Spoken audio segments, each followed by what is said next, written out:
Hi friends, welcome to Aranyagam channel. I am Sadishan, a retired range forest officer. Are you ready to go for the most challenging trekking in Kerala? Are you ready to spend 3 days in the green lush womb of the mother nature?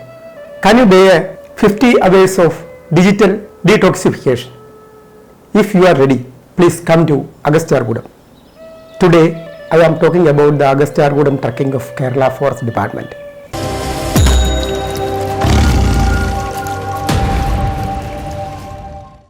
Agasthyarkoodam or Agastya Peak is one of the highest peaks of Kerala. It is in the dense forest. It's 1868 meter high. It is in the interior of Pepara Wildlife Sanctuary of Trivandrum Wildlife Division. Every year, Kerala Forest Department is permitting the public to visit there, generally during the season. Season is from Makara Sankrama to Shivaratri.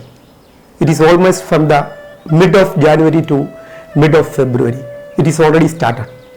Hundreds of thousands of people are trying to get permission to go there, but actually a few are getting. Even within 1 hour, this year's booking has been closed. Hence, no new person can go there this year in the season. But after the season and after the fire season, sometimes the forest department will permit for special packages. Now for an individual, 1,580 rupees is charged. It is not for the department, but for the EDC members who are taking care of you and the forest. For the special package after the season, if the department is permitting, you have to pay 28,000 rupees for 10 persons. This trekking is for 3 days. You have to cover 46 kilometers, 23 km one side. How to reach Agasthyarkoodam? Actually, you have to trek from Bonakkad to Agasthyarkoodam through the jungle for 23 kilometers. Bonakkad is 48 kilometers from Trivandrum. There is a KSRTC bus from the main depot to Bonakkad at 4:50 am every day. You can catch that bus. You can stay at Trivandrum or stay at the nearest small town Vidura. At both places, sufficient lodging facilities are there. If you prefer to stay at Trivandrum, it is better to stay at the dormitory of Kerala Police Department. They are providing AC beds for only ₹200. The contact number is given there in the description. You have to reach Bonakkad checking point by 8 o'clock. After 9 o'clock, no one will be permitted to go to the forest because you will be late there at the halting point by the evening. So ensure that you are there at the right time.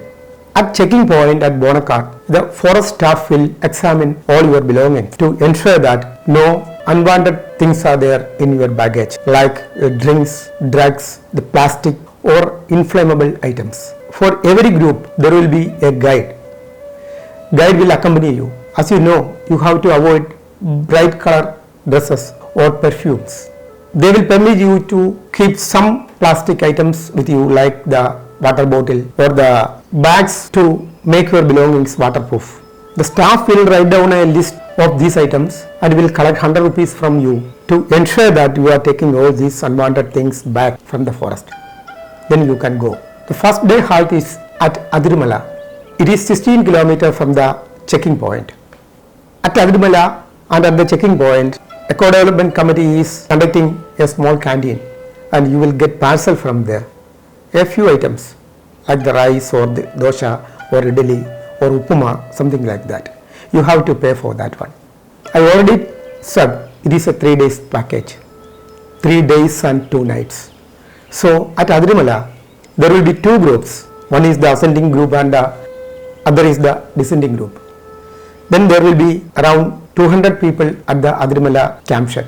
No elaborate facilities there. You have to afford it.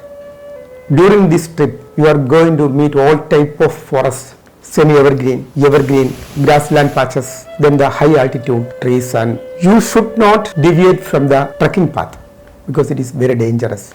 So many water bodies are there. You have to cover 3 major rivers while you are trekking. The Karamana river, the Vadapindi river, then the Attaya. Actually, Pepara is the forest which is giving drinking water to the Trivandrum city. So it is very precious.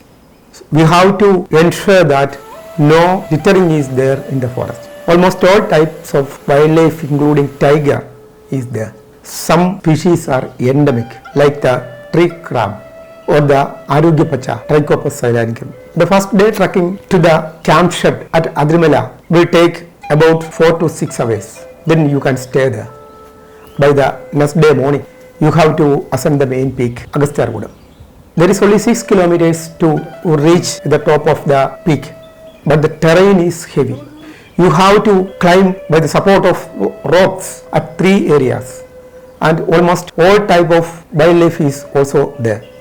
If the climate is adverse or some wild animals presence is there, sometimes this trip will be cancelled. It will be decided by the forest department officials. If you are fit enough to trek all this terrain, get ready for this one.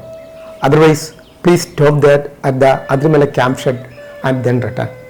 If you are facing some post-COVID or heart problems, please don't try to trek at the second day. It is very heavy. This experience will be thrilling and everlasting. The history, the mythology and the scientific value of the Agasthyarkoodam forest area is amazing. It is one of the 2 biosphere reserves of South India and the beginning point of so many perennial streams of South India. So many things are there to explain about the mythology, the history, the exploitation stories of the British on this particular forest area. It will be there in the second part of this episode. So if you have any doubt about the Agasthyarkoodam trekking, please write it down there in the comment box and we will address it there in the second part. Here, Kerala Forest Department is extending a wonder to you. Please enjoy it. If you have any doubt or any suggestion, please come with it. Thank you.